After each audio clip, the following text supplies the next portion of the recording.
Hey Bulldog fans, welcome back to Bulldog Breakdown with Coach Rocco. I'm Cody Mummau. Glad you're here with us. Coach, we're in a different place. Tell us a little bit about where we're at right now. Well, this is where it all happens. This is where our guys get bigger, faster, stronger. Coach Pribble, our strength coach, does a great job with our guys. Change up the venue a little bit today. That's right. We've just finished our fourth game. This is actually week 5 of the season, so halfway through the season. So kind of good time to look back. We're getting ready to go into a bye week. Riveting game to start off with. We'll talk about that in just a moment. But our Bulldogs showed a lot of determination. We got a great show ahead for you. Talk to a player of the week that definitely deserves a lot of attention. Yes, right. We're excited about him.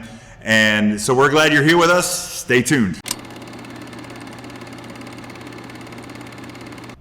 All right. Well, Coach, we're going to talk first about our game that just passed. It was a game that I told you last time that I had it circled on my calendar. I was really waiting for a nail-biting game, and honestly, the first half, 14-0, and they're actually on a drive where they could have brought it within one score. Right. Defense held strong. Talk us through the atmosphere, the team's mindset during those initial quarters when some things just weren't clicking, maybe offensively, and how you worked with them to overcome that. It's just staying the course. Keep doing what we're doing. We had a penalty here and a bad decision on another play there, and it kind of kept them a little bit close. So going in at halftime, it was a ball game, and we made some adjustments at halftime that really kind of led to really blowing it open there in the second half. Yeah, you talk about that first quick touchdown, and I want to talk about that with our player of the week a little bit, but I want to hear from you that Jeb makes a 33-yard pass to Dalton. That's where in the back of the end zone. It's not the first time that's happened either. He's connected a couple times. Just a really interesting play to me because definitely a timing thing. Because when he throws that ball, Dalton's not yet past that guy. Tell me about that play call. What do you see that you say, hey, we can do this on a regular basis? Yeah, early in every game, we typically script our first 10 or so plays, and regardless of situation, regardless of field position, we'll run our script. And within those first 10 plays, we typically will take a shot, and that shot looks different every week. It could come from outside coming in, it could outside, it could be inside going out, but we'll take a shot. And so that one particularly against what Heritage does in the secondary, very similar to what would be equated to man-to-man coverage. It's not such kind of a matchup zone man coverage. We knew that their corner would be over top of Dalton, and then their safety would be over top of Gideon. That we're running a 4 wide receiver set, and Gideon ended up working the middle read, which is a middle post, which would draw that safety to the middle of the field. And then we just had Dalton one-on-one with that corner, and we felt like he was going to be able to beat him speed-wise and then even get off the ball and beat him with a good release move, which he did. And like you said, Jeb just laid it out there and put it to the back corner of the end zone. Dalton made a great catch, stayed in bounds, and that was the first touchdown, 7-0. Yeah, it was a dime. I mean, that thing hit right about 3 yards from the back of the end zone, and he just caught on to that. Okay, so you go into half. Like you said, you came out. You turned the tide, obviously, 21 points. Right. Coming out to really change the whole dynamic of the game. It was 14-0 going in, and all of a sudden it's 35-0. What are some of the things that you tell a team when you get inside? Is there anything special, or is it just back to business type thing? Yeah, during halftime. At halftime. We did make several adjustments there. We wanted to run weak more than we had in the previous half.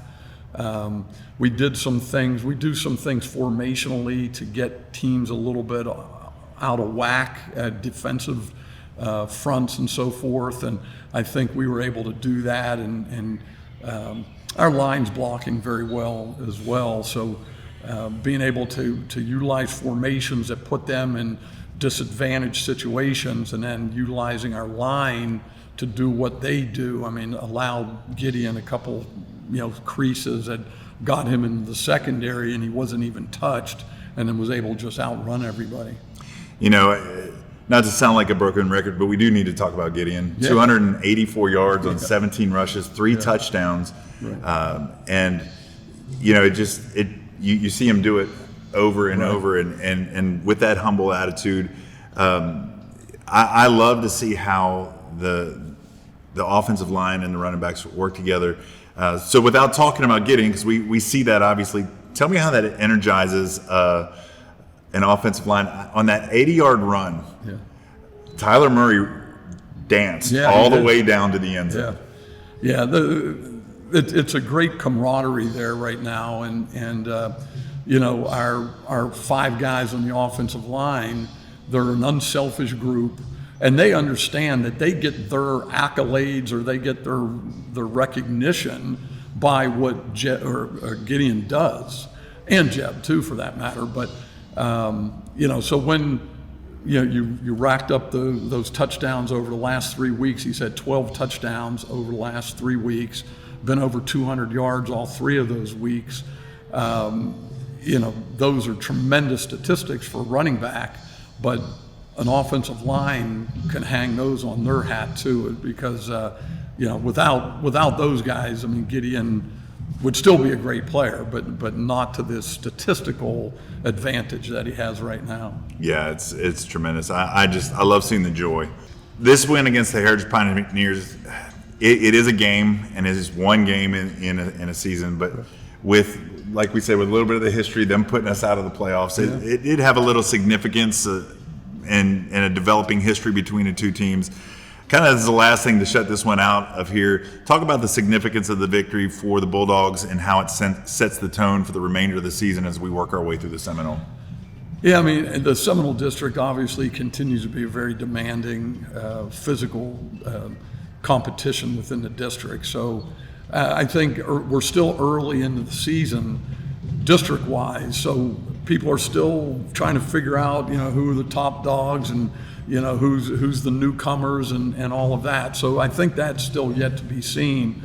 But Heritage is always a well-coached team, and I heard a statistic actually yesterday, and I didn't even know this, but a Brad Bradley coached Heritage team has not been shut out since 2015. Oh wow! So that goes, what's that, eight or so years now that they have been able to score points. So for us to be able to shut their team out was a major accomplishment for us. But yeah, I mean, it's a good rival, healthy rival. We respect them tremendously. I think they respect us, and we get ours, they get theirs, and hopefully we get more of ours. Right. All right, so that's the Heritage game. When we come back, we're going to talk a little bit about an event we got coming up, and as well as homecomings on the horizon. Ooh, yeah. We'll be right back. Homecoming t-shirts are an exciting tradition that brings a sense of unity and pride to the entire school community. These shirts not only serve as a fashionable memento but also symbolize the collective spirit of the event. We are offering 2 shirts for the 2023 homecoming festivities. These shirts are $15 each. Quantities are limited and orders must be placed by September 29th to receive your shirt for homecoming week. This link will close at midnight on the 29th. Don't miss out on this brand new tradition to show your Bulldog pride. All shirts are available in sizes youth extra small through adult 3X. Visit lcagear.com to get yours or scan this barcode today. All right, we're back with Coach Rocco. This has been a lot of fun doing this. This is our third one in the mix. We've got something special coming up. This is our bye week. Mm-hmm. Bulldogs taking a break, sitting out in the backyard, not out biting, chasing the bone. We're taking a break this week. I'm sure you got a lot of things that you want the guys working on, but we've got something special on Friday. The stadium is actually going to be filled on Friday for a night of worship. Right. Tell me a little bit about this night of worship at Bulldog Stadium. What's the significance, and how did this kind of come about? This actually was planned prior to the first game of the year, and Pastor Andy Lawrenson, our campus pastor at LCA, had the idea. There were a couple of former LCA students that are on the ministry team up at Thomas Road that are trying to put together, a team to come down and do the production part of it, and then the praise and worship. So we apparently just got it put together last week. And what it's going to be is a night where there's no game going to be played in the stadium, but we're going to praise God and hopefully do another dedication of the stadium, and just a blessing of anything that will take place in that stadium from here on out. And it's certainly going to be football, but I mean, there's going to be other athletic events. I'm sure there'll be church events that will take place there in the years to come. So it's just going to be an overall blessing, and really hopefully Bulldog Nation will come together and be able to show our thanks to the Lord for having this great facility. That's nice. Looking ahead, do you see that as something that might become a tradition? Maybe, yeah. I would love for it to be something that would kick the new season off each year. Just a night of praise and worship. Praying for the upcoming season, the players that'll be playing on that field, and for safety and so forth. But yeah, I think that'd be cool to make it an annual thing. Hey, look, Bulldog Stadium this Friday. Come, bring friends, bring family, bring your players that usually sit down on that field. Let's come together. Let's worship and celebrate what God has done right here in this place and what He's going to do. Amen. All right, Jeb. Congratulations on being named Player of the Week. Pretty exciting stuff. We're obviously in a different location than typically we do this stuff. We're usually outside, but those middle schoolers and JV, they're out there beating teams today as well. So today I want to walk through a little bit of the game against the Heritage Pioneers. You had a great game. Thank you. It was a lot of fun. I get the special privilege of I get to hang out with your dad during the games. We're filming and doing this. And I'm really impressed at watching how when you have a great game, I mean, he's on that camera that's going to be the film to watch the next week, and he holds it still until it's done, and then he clicks it, and then he's like, yes. So he's super proud of you. We're all proud of you. Let me ask you, though, first question. You guys come out, drive down 33 yards in the air to Dalton Ness Road. Tell me a little bit what's going through your head. Tell me about that play, how that develops. Because I watched the film, and when you let go of that ball, Dalton hadn't yet broke free. So you threw it to where he's going to be, obviously. How much confidence do you have that he was going to make it down? Tons of confidence. We're pretty close, and we practice together all the time, and we kind of have the chemistry together to be able to, connect on big plays when we need it. So that's something that you guys have repeatedly done.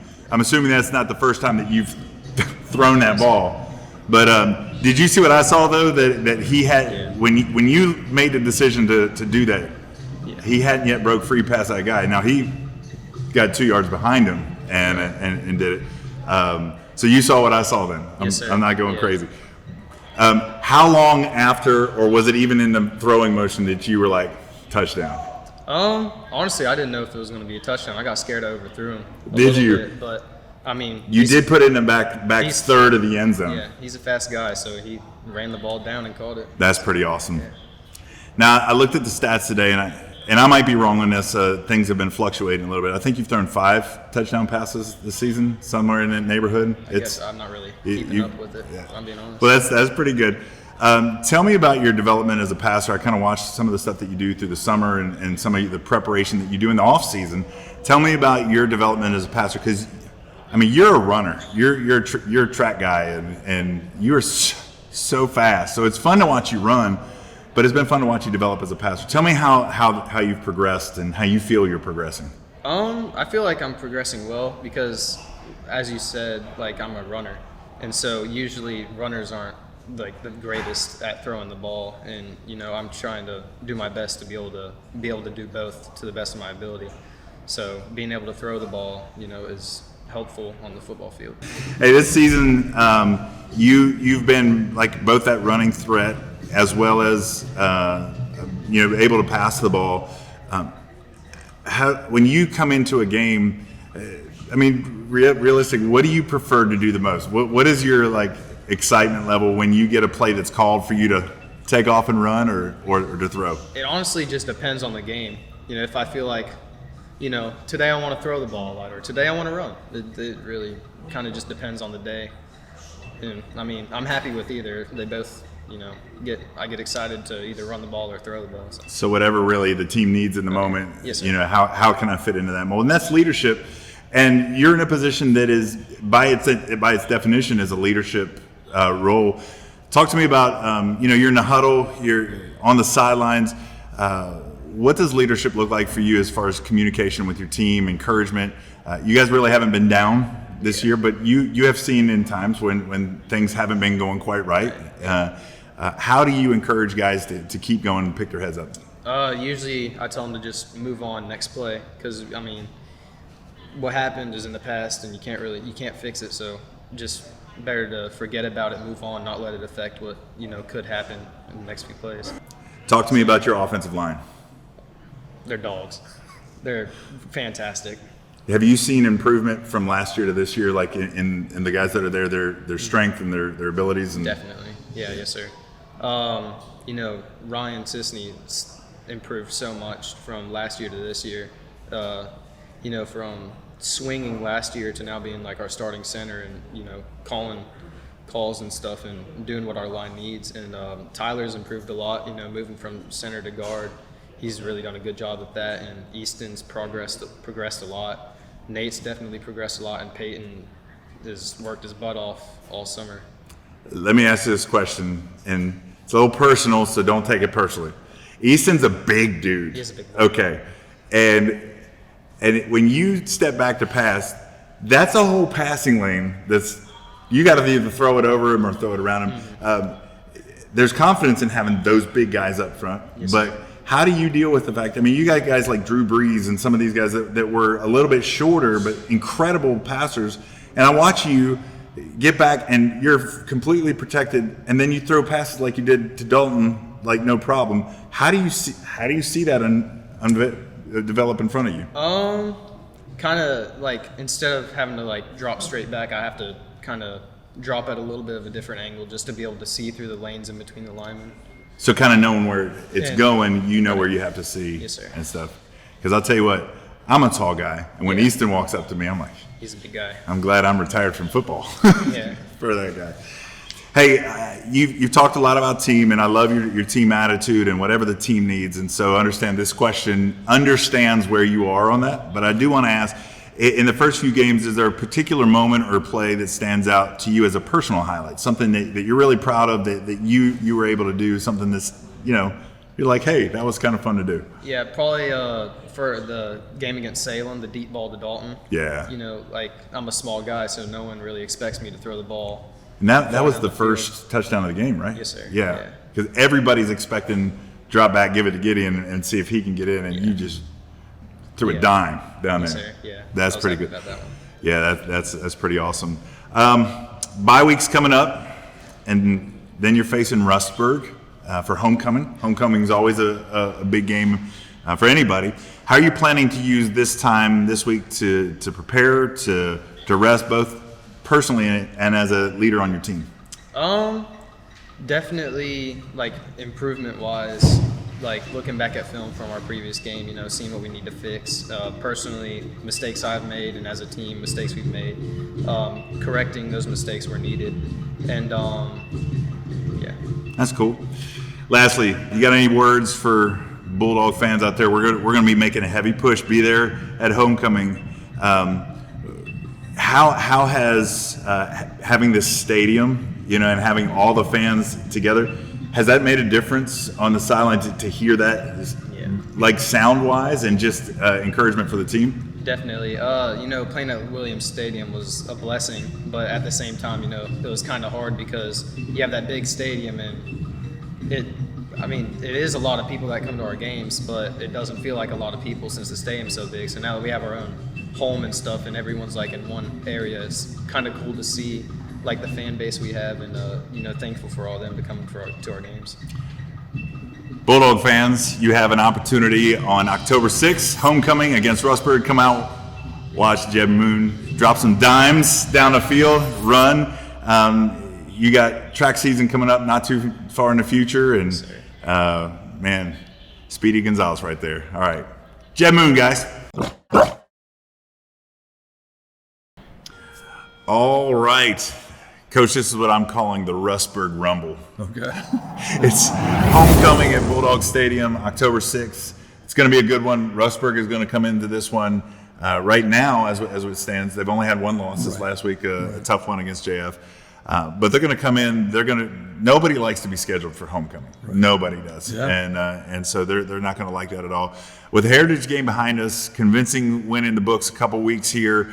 Team is going into the bye week. How does a team approach a week off from competition and still focus on areas they need to improve on and start becoming better for a game 2 weeks in advance? Our typical formula on a week off is we will give the guys off on Monday and give them off Friday, and then still practice Tuesday, Wednesday, Thursday, and we'll typically break it down. Tuesday will be kind of a mental day, watching video, starting to prepare maybe even for Rustburg in advance, but at least look at the Heritage film, and then we'll condition hard, and we'll do a couple periods of offense, a couple periods of defense to kind of work on maybe things that needed to be improved from the Heritage game. Then Wednesday typically will be an offensive day, and then Thursday a defensive day, and then we're going to give them off Friday. Hopefully come to the stadium worship night. And then, we'll get back into a full swing of things starting Monday for the Rustburg game. We haven't looked at much film of Rustburg yet, and usually the coaches want to, get a little bit of an understanding and background as to what we can present to the guys going into the week. So we haven't even had a chance to do that yet, but we'll do that here, tonight and tomorrow night, and be ready Wednesday and Thursday to do some presentation of game plan and just some early thoughts of what we want to do. So we're sitting here at week 5, halfway through the season. Talk to me a little bit about what you see overall of your team. Think back all the way to Christiansburg, when we're going through the scrimmage, to where we are now. Tell me some things that you've seen that for you have been some of the most improved things that your team has grown in. Yeah, I think across the board, we have continued to improve each week. Early on in our scrimmage against Christiansburg, and then our benefit game with Appomattox, I mean, we weren't hitting on all cylinders at all. And, Cody, I think you know this. I mean, we don't, in our program, we're not like a 365 nose to the grindstone every single day of the year, like some other programs are. And so they may be a little bit further ahead of us early on in a season. But once we get the guys together and we start grinding and we start implementing stuff and whatever, usually our guys will catch up, and our philosophy just is that starting so early and starting to grind so early, I think will be detrimental in the long run. Well, hopefully we're going into the second half of the season right now, and we're feeling pretty loose, pretty confident, and even pretty rested. We have one or two bumps and bruises.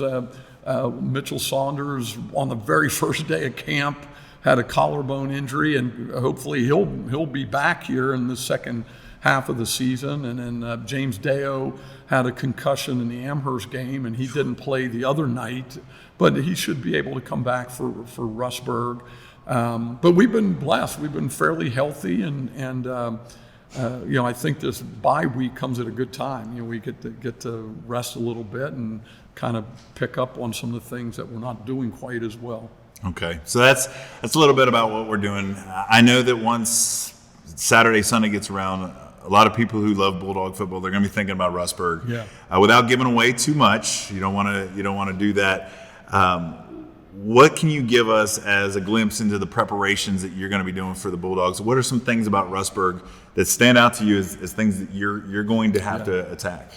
Well, ironically, I could characterize them in two different ways. Their offense is very similar to us. Okay. The things that they do, multiple tight ends, run the ball, set up play action passes and so forth. Their defense is very similar to what Heritage does. Okay.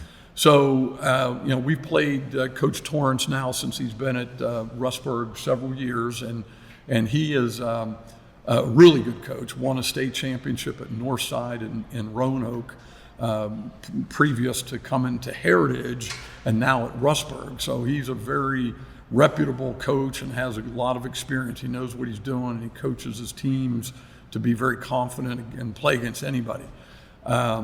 So it's going to be a challenge. Defending a big, strong. They have a big 230-pound tailback that is a man-child. We played him twice last year, and just trying to bring him down over a 48-minute ball game is quite the chore. But then he's got a brother that is the junior running back, and he's a little shifty. He's not a small guy, but he's more of a shifty speed guy. So they've got a 1-2 punch there. The quarterback throws the ball decently. They got really good skill guys. Their track team this past year won the state relay, and all of their speed guys are on the football team. So they have good team speed. So it's going to be a challenge. I mean, it should be one that Bulldog Nation, especially on homecoming, it's going to be a treat to come and watch such a competitive game. A lot of you even refer to it homecoming a lot of time, or you pick your team that is not as good. Well, this is probably almost one of the best teams on our schedule, right, and we're playing them for homecoming. Yeah. Speaking of homecoming, how does it does add an extra layer of excitement? There's a lot of festivities at school around it, and there's an atmosphere. How does it impact the team, and what would you encourage fans that week to come out and be a part of? Yeah, I mean, there's a lot of festivities. The homecoming queen is announced. There'll be a pep rally next Friday, the day of the game, or Thursday maybe. I don't know what day we're actually doing it.